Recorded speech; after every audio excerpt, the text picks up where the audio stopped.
Hoje, a gente vai mergulhar fundo numa passagem bem intensa do antigo livro de Oséias.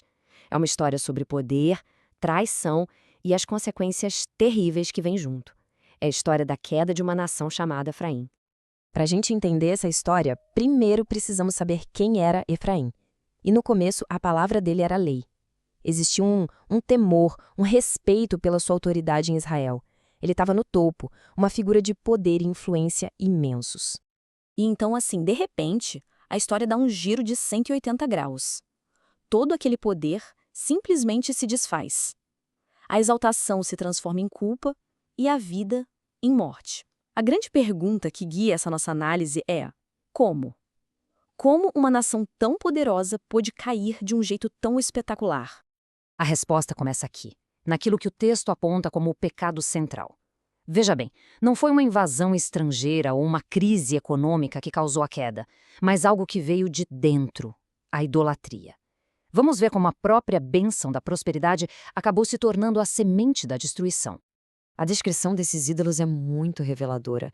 Não eram forças misteriosas, nada disso.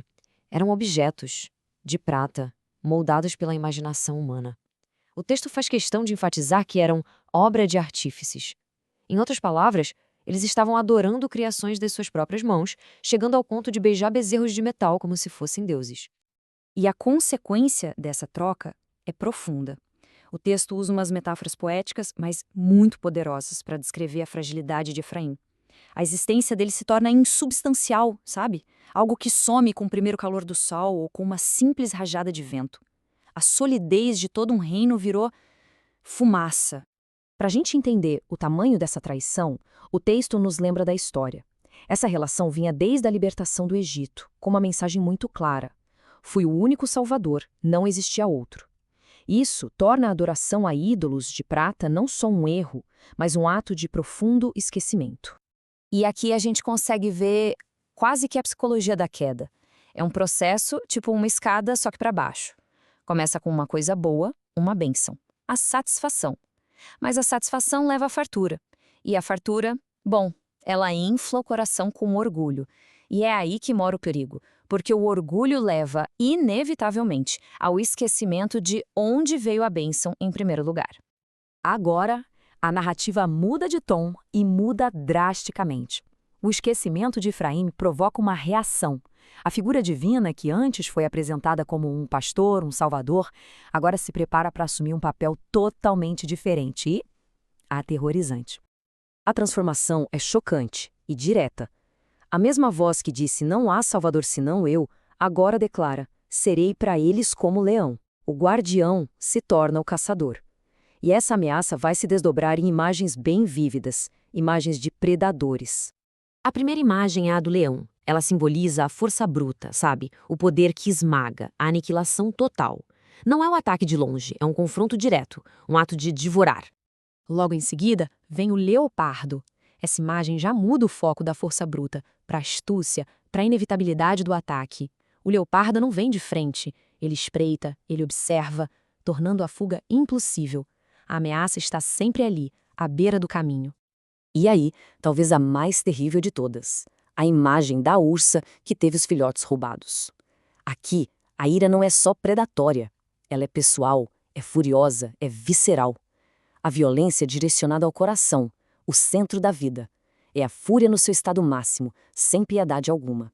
Neste ponto, o texto faz uma pergunta retórica para a própria morte. Mas atenção, isso não é uma promessa de resgate. Muito pelo contrário, é uma provocação que confirma o julgamento. É como se estivesse dizendo, nem mesmo a morte pode competir com a destruição que está vindo. O arrependimento, diz o texto, está escondido de meus olhos. O destino está selado. E então chegamos ao ato final do julgamento. Depois das metáforas de animais, a punição assume a forma de uma força da natureza. Algo imparável, que consome tudo o que vê pela frente. O agente dessa destruição é o tal do vento leste. Na simbologia bíblica, esse não é um vento qualquer. É um vento quente, seco, que vem direto do deserto e queima a vegetação. Seca as fontes de água. Ele representa um juízo que aniquila a própria base da vida, da prosperidade. O resultado final é descrito em termos brutais, explícitos para a capital, Samaria. A desolação é completa. A profecia descreve a destruição total da sociedade, atingindo de forma chocante seus membros mais vulneráveis, sem deixar nenhuma dúvida sobre a finalidade desse juízo. E assim a gente termina essa análise. A história de Efraim, que começa lá no alto com poder e termina em completa desolação, nos deixa com uma pergunta que atravessa o tempo. É uma reflexão sobre a natureza humana e aquela linha tênue que separa a gratidão do orgulho. O que é que faz com que a prosperidade, que é uma bênção, se transforme na soberba que leva à ruína? A questão fica no ar.